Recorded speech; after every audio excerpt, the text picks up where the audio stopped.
Okay, let us to start our today's topic. We are still continuing the strength of stress and strain phenomenon in your strength of material syllabus or classes. We are going through some other problem uh, regarding the thermal stresses, which is supposed to be created inside a member or body when surrounding temperature, when it is supported by structures which is not yielding at all, which means it is supported by certain structure which does not admit does not admit any yielding or any deformation of the concerned part itself, as it is not cannot the concerned member cannot increase its length or due to rising temperature, and cannot decrease in length due to fall in temperature. It creates a certain amount of force is created by the concerned body itself, from the concerned support itself, which is keeping the concerned member well within its original length by creating compressive stress in case of rising temperature, and creating tensile stress in case of falling temperature itself. Now, let us use this phenomenon in different type of applications which we have discussed already. Few of them. There are some more problems, some more applications which are like to be discussed here. Here, what is given? A rigid block AB itself, which is shown here and here, and it is supported by three rods simultaneously at symmetrically placed as shown in figure one. Figure here. Here, three rods are there. One is steel here, another is compressed copper here, and again there is another steel. The three rods have difference in length, and because steel are of length 1.2 meter and copper is of length 1.8 millimeter, 1.8 meter, and so both of them has difference in Young's modulus. For Young's modulus for copper is 95 GPa, and that for steel is as high as 205 GPa. At the same time, strength coefficient of thermal expansion of copper is 18.18 to the power minus 6, where that of steel is 10 to the power minus 6 per degree rising temperature itself. So the cross section area of the steel and copper is also given. That for steel is 800 millimeter, and that for copper is 1350 millimeter square. So what we are supposed to discuss, supposed to calculate the stresses in the rod if the temperature is raised by 25 degree, and again stresses in the rod if the temperature is raised by 50 degrees centigrade, and temperature rise for no stress in the copper rod itself. So first, what will be the stresses induced in the rod when temperature rise first 25 degrees centigrade, another for 50 degrees centigrade, and third is that is no temperature rise, but what can be the temperature rise is for no stress in the copper rod itself. You see, the steel is stronger than copper because Young's modulus much higher, but copper is extending more than steel because it has higher coefficient of thermal expansion. So what is given is cross-section area of steel and copper, that Young's modulus for copper and steel, copper, and Young's modulus and coefficient of thermal expansion of copper, and that for steel itself. Now, when temperature is raised by 25 degrees centigrade, what will happen?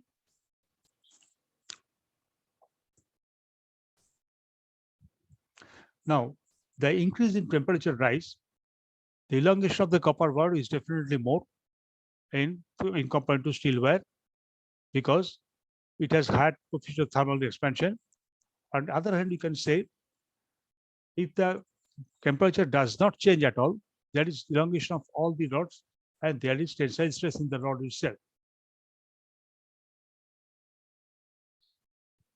If the temperature doesn't change, but due to the effect of this 180 kilonewton load, there will be elongation of all rods, and there is a thermal stresses induced in all rods. So here we have a phenomenon where temperature rises at different degrees centigrade, And again, there is that concerned beam member is loaded by an external source. So first it is being stressed by the external load, but next it is stressed by the rise in temperature of the surrounding itself. So what happens? The total elongation of each rod is sum of the elongation due to temperature rise and fall, or and due to its own weight. As the block is rigid, it will remain horizontal under all condition itself.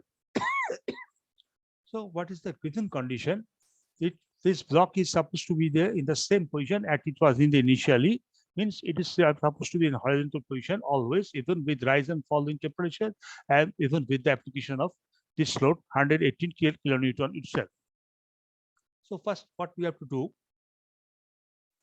we have to go through the we have to assume the stress in the copper is supposed to be compressive and the force acting is upwards. Why you are doing so? By the action of the load, external load 118 kN, all three rods, steel and copper, are supposed to be stressed. May not be equally, but at least there will be tension will be created to all of them. And due to rise in temperature, copper will try to increase its temperature more than that of steel itself, and that is prevented. That increase is prevented by this type of structure itself. This because the bar is supposed to be always horizontal and before with any rise in temperature or falling temperature itself. So total elongation of each rod will be the same itself. So steel will elongate is the same equal to the same amount that of the copper itself. So amount of stress in the copper is supposed to be compressed, and thus the forcing acting upwards because copper is trying to increase its length and the bar is prevented. So it is creating compressive force on the copper itself so that it cannot go to the, it cannot elongate at all. So though, what will be the elongation of steel? Alpha S Ls into T plus what will due to the thermal rise in temperature, what will be the elongation of steel due to the external weight is the load PS, the length of the bar Ls divided by the cross-section area of the bar of steel multiplied by the Young's modulus itself. And copper, same is the case with copper. It is alpha C LC and T, Young's modulus of elasticity of copper, length of the copper and thermal rise minus PC into LC divided by AC into EC. Means PC is the load acting over the copper band, LC is the load, length of the copper, cross-section area of the copper, and EC is the Young's modulus of the copper. As steel is trying to elongate, the bar is elongating the steel rods due to keep himself absolutely horizontal. So the tensile stress is created in the steel bar and it is added or addition sign is produced here. And the bar is just preventing the elongation of compressive force. Thus, it is compressing the compressive load. So it is created, compressive load is created. So, and that is denoted by the negative sign here. So what we are supposed to do, we don't know what type of force is induced in steel and what is the amount of force induced in the copper itself. So this is there are two unknowns here. Otherwise, we have alpha S. This is put here. Length, that is 1200 for steel. It is 1.2 meter means 1200 meter for steel, and 1.8 meter means 1800 millimeter for copper itself. So we put the value of copper.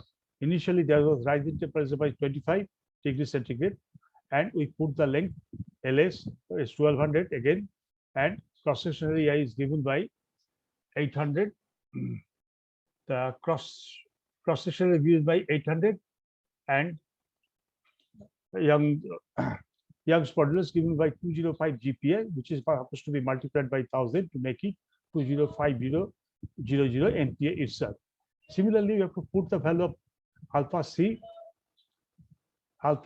which is given as 18×10⁻⁶, multiplied by the length of the copper rod, which is given at 1.8 meter or 1800 millimeter, multiplied by 25 degrees centigrade rise, minus the load induced in the copper PC plus 1800 divided by 1350 the cross-sectional area and 95 into 1000 MPa Young's modulus itself. Here we are using 2 bars and but does this load PCS means the load induced in the steel bar are shared by themselves, and the load induced in copper bar only shared by a single rod itself.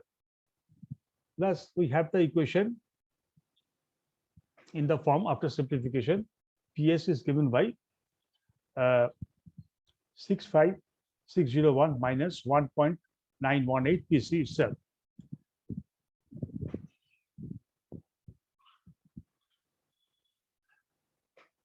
Now, what will be the equilibrium equation? This is 2 into PS, means there are 2 rods and both are stressed. So tensile load, each of them is given as PS, PX itself or PS multiplied by 2, and PC is the compressive load induced. So this is minus, which is supposed to be equal to 180 kilonewton or multiplied by 1000 is 180 into 10 to the power 3 Newton itself. After simplification, this load will become, this PS is equal to 0.5 PC is 90,000. So you can use the value of PS here and we put it here and solve it. Thus we get PC is 10090 or 10.09 kilonewton compressive force S into cell. And I put the value of PC here, then PS will be 90,000 multiplied by 0.5 multiplied by minus 10090 itself. So PS becomes 84955 kilonewton itself, and thus PC means sigma C or stress is 10 into 10 the load divided by the cross sectional area is equal to 7.474 MPa itself, right? Which shows that stress in the copper is opposite to what was assumed, that is tensile and not compressive itself. So the stress in the copper is induced is compressive force itself, and steel, that of steel is this divided by the cross sectional area is 100 into 6 into 10 to the power 919 MPa tensile itself.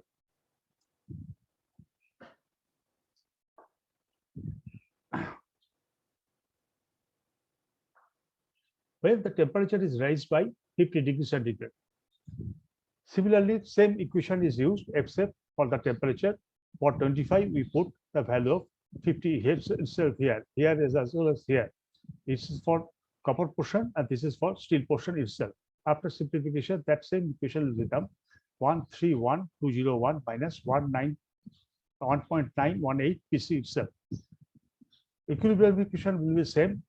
2 PC minus 2 PS minus PC is equivalent to 180 multiplied by 10 to the power 3, and after simplification it becomes PS minus 0.5 into PC to 90,000. If we put the value of PS from this equation to here and calculate, we'll get PC which is a 17.093 compressive, and sigma C it is divided by 1350 to 12.62 MPa itself, and PS 90 into 10 to the power 90 into 10 to the power into PS itself, so 98.520 N here. And sigma S will be divided by 800, so 123.1 MPa itself. And there is no stress, there is and no load in the copper, the sigma C will be equal to 0. Then total load is shared by it equally 90,000 N is by the by each steel rod itself.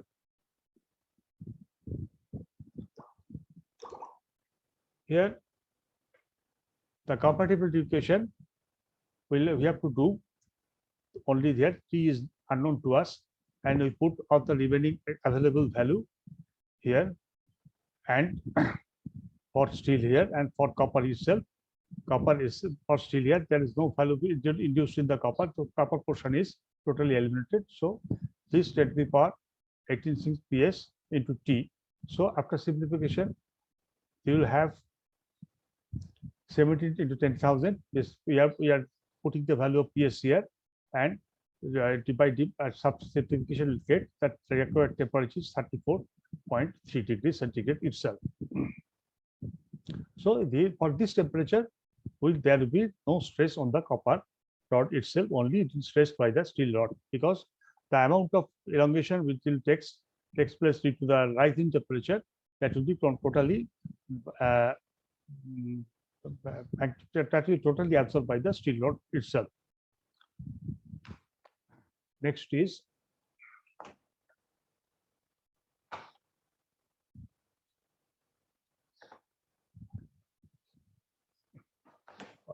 এখানে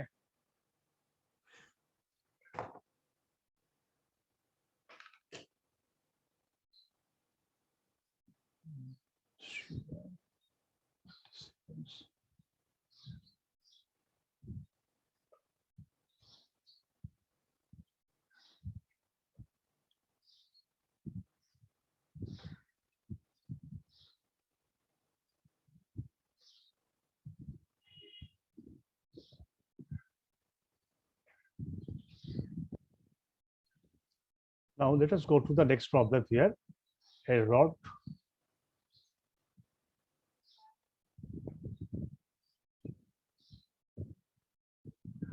what is given here?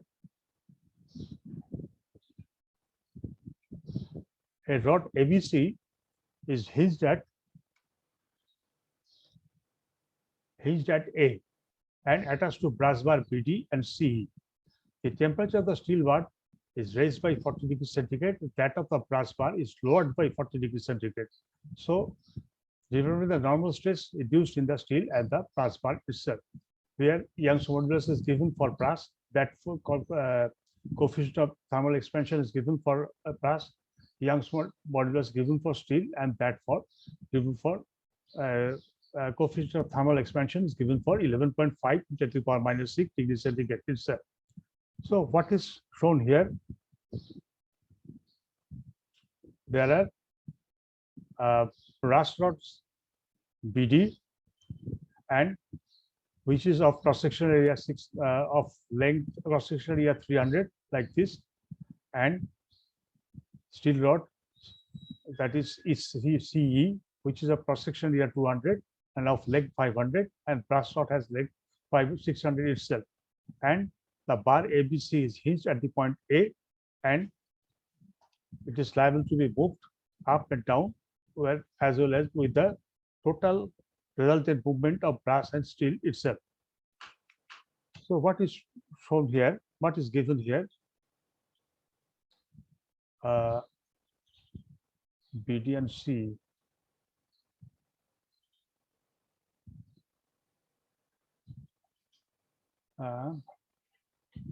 Actually, this is something wrong is here. This is the brass and steel bar rod.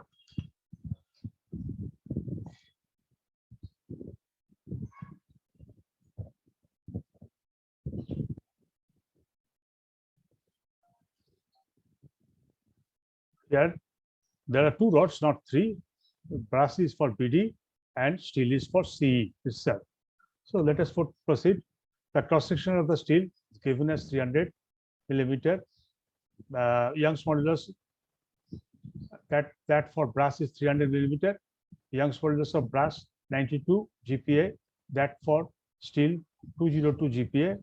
And coefficient of thermal expansion for brass 20 × 10⁻⁶ per degree rising temperature, and that for steel 11 to 0.5 × 10⁻⁶ per degree rising temperature. So what is going on?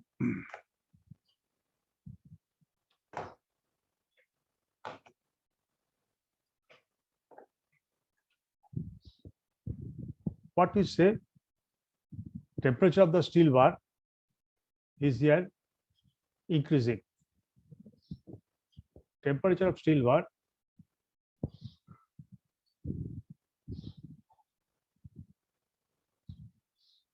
bar is increased by 40 degrees centigrade. Temperature of brass bar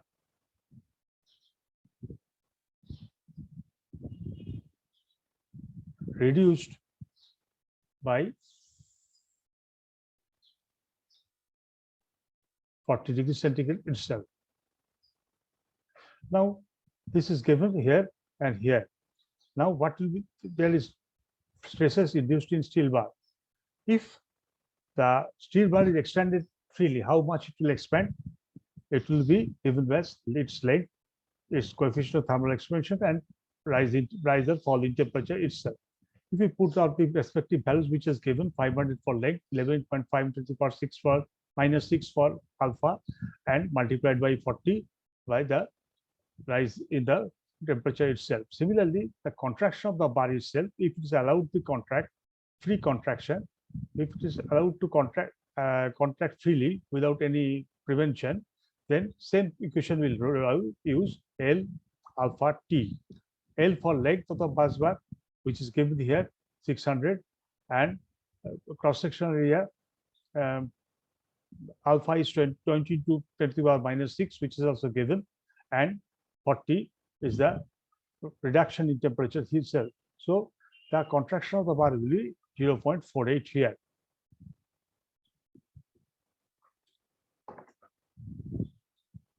Now, what will happen? For general also contraction, this bar itself, if both are allowed to expand and contract freely, this bar will take this particular shape. Here, steel increases comparatively less. Steel is increasing by only 0.025, 0.23 mm, and brass is increasing almost twice, 0.48 mm itself. So this will take a peculiar position. It is contraction,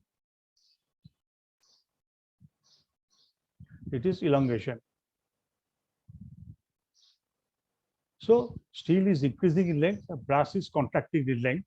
Both are working in the same direction, as contraction is along this length and steel is along, it is trying to increase the length, and brass is trying to reduce its length, but they are different.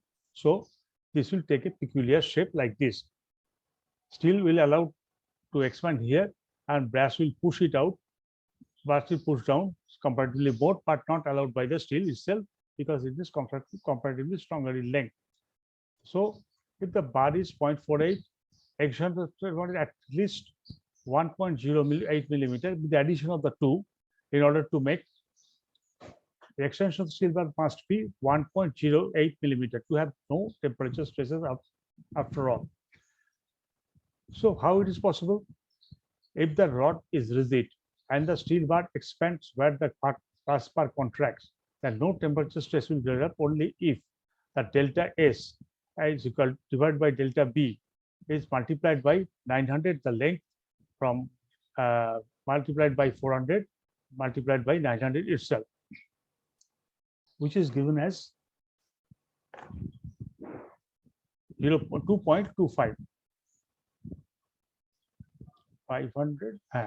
This length is from this end to this end is 500. In steel bar is away from the hinge by 900 millimeter, and that brass bar is away from the hinge is by 400 millimeter. So if we take the moment from the point A, which is from the point E, at least from the point of hinge, so we will brass bar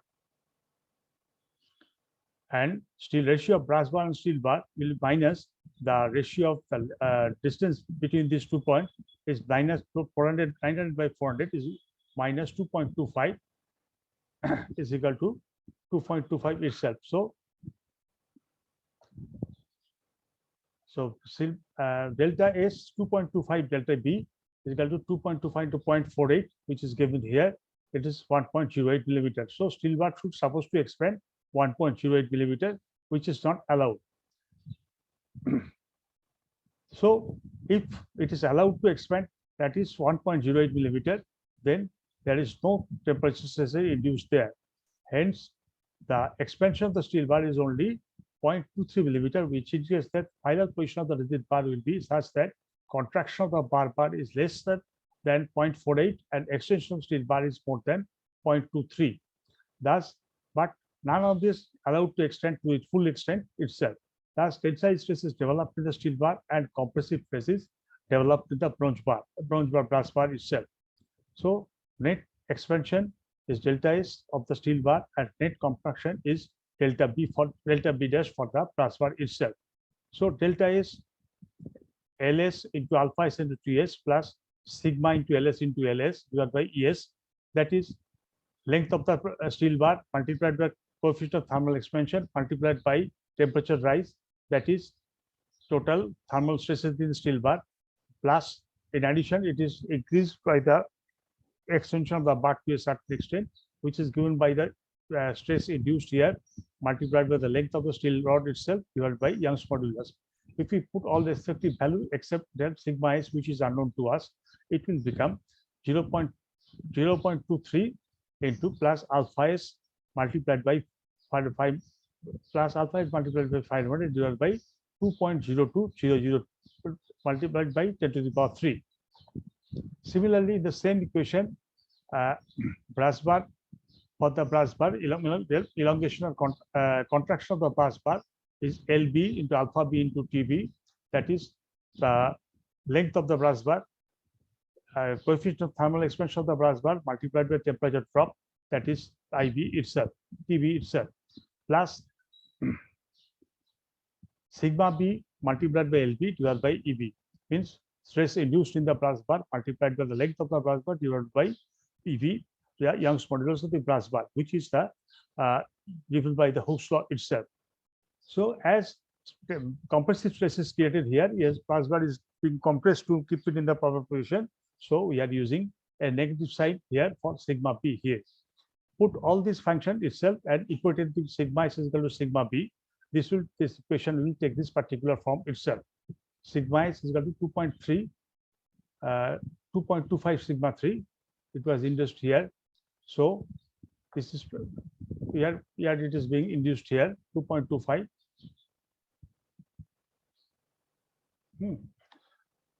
So we put all the respective values. We got a relation between sigma s and sigma b itself. Thus sigma s plus 5.925 sigma is equal to minus 343.4 is equal to 0 itself. Now, if we take the moment about A, so what will happen? Stress 400 is the distance of the brass bar multiplied by the stress into the area. Stress sigma p is the stress induced in the brass bar multiplied by the cross-sectional area of the brass bar, which means this is the stress. This is the compressive force in the brass bar.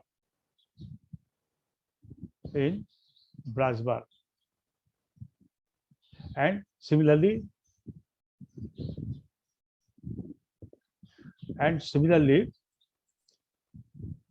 this is 900 is the distance of the steel bar, the steel distance of the steel bar from the hinge point of hinge multiplied by sigma c into sigma s plus as, means this is the tensile load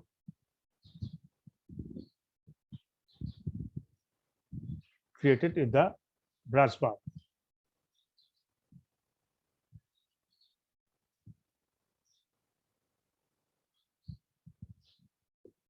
In steel bar. Now what happens? And these are equal to 0 itself, because there is no additional unbalanced forces here exist in the bar itself, because bar is in complete equilibrium and in complete horizontal position. So this differences must be equal to 0. There may be no difference between these two forces itself, force induced in the brass and force in the steel itself. So here from this equation we are getting sigma b is equal to 1.5 sigma r itself. So if sigma s itself.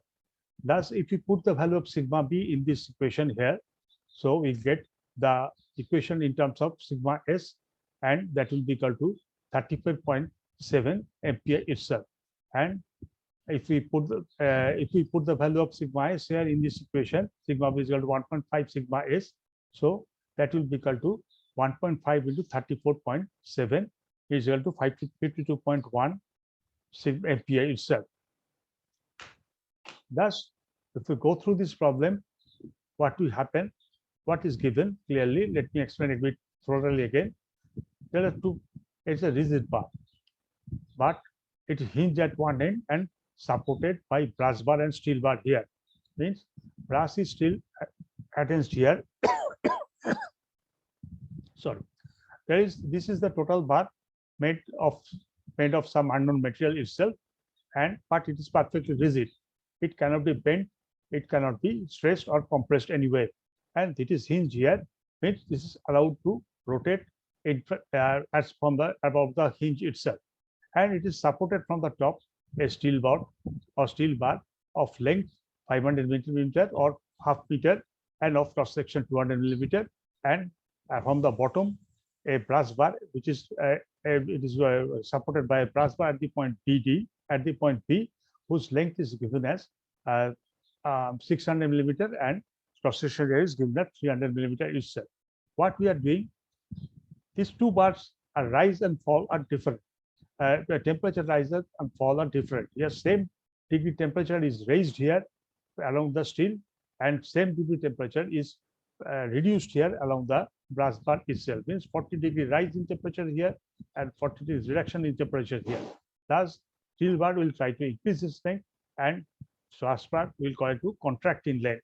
And as this bar is perfectly rigid and it will be perfectly horizontal, even if the temperature rise and fall as per I have discussed. So the brass bar will tend to as the temperature is trying to fall, we have to stress it, and still temperature is trying to rise. We have to stress here, and we have to produce one compressive stress here to keep it in this position, and we have to produce one tensile stress here to keep it in position itself. So what is happened? Extension of the bar, steel bar is given because all we know, length alpha and T is known. If we put for steel, it will become 0.23 millimeter, and contraction, both brass bar is free to construct, then it is 600 into 200 10 to the power minus 6 into 40, that is 0.48 millimeter.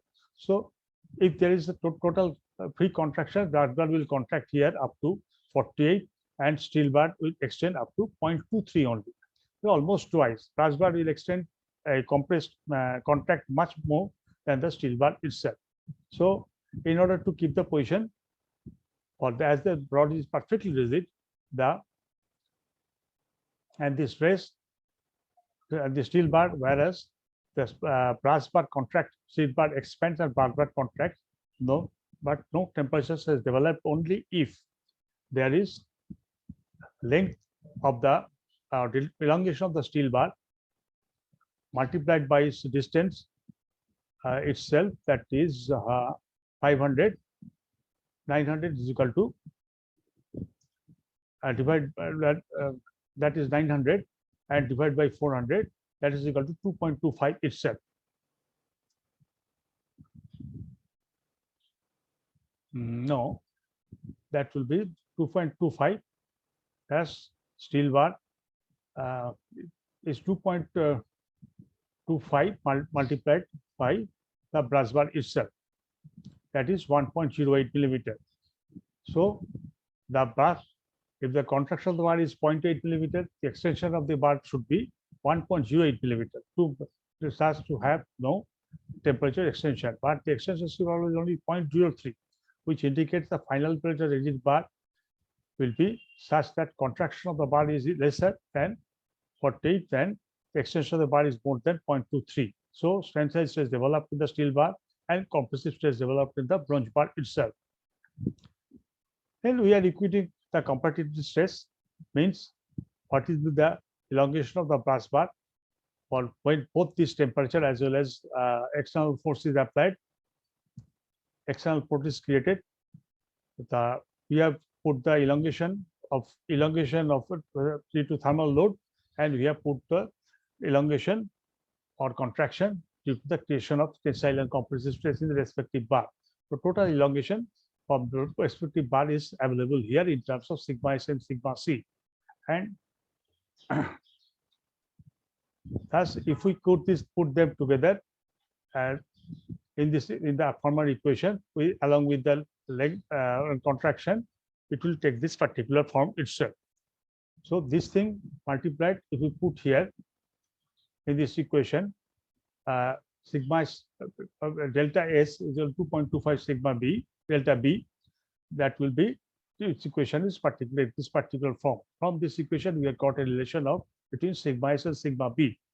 And taking moment equation, if we take by taking account of the load on the steel bus bar and load on the steel bar, then this moment will take this particular form and the relation will create it equal to 1.5 sigma S. Thus, the stresses, if we put the value of sigma B in this earlier equation, we'll get the value of sigma S first, and then by using this equation, we'll get the value of sigma B first. So this is the tensile thermal stresses created. This is the compressive thermal stresses created in the brass itself. Now, so far with this, our discussion on the stress and stress portion of our chapter first module is finished. Let us consider the strain analysis itself. So far, the effect of an axial force on the length of the bar or rod has been considered. Say what we are saying. This is an axial force. Means it is acting along the axial force means acting along the axis, along the longitudinal axis. Okay. So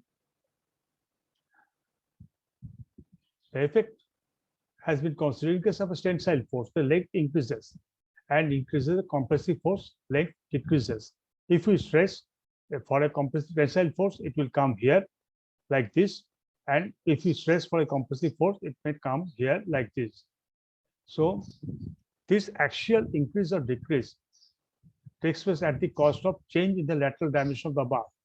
You see, now if the bar was in this position itself, an axial tensile force like sigma is created, then the bar is stressed, this length is increased. At the same time, this width or the sidewise length is reduced to this position. So this, if the bar is shown in the farm line, then with the stress, with the value of a longitudinal, with the application of a longitudinal stress,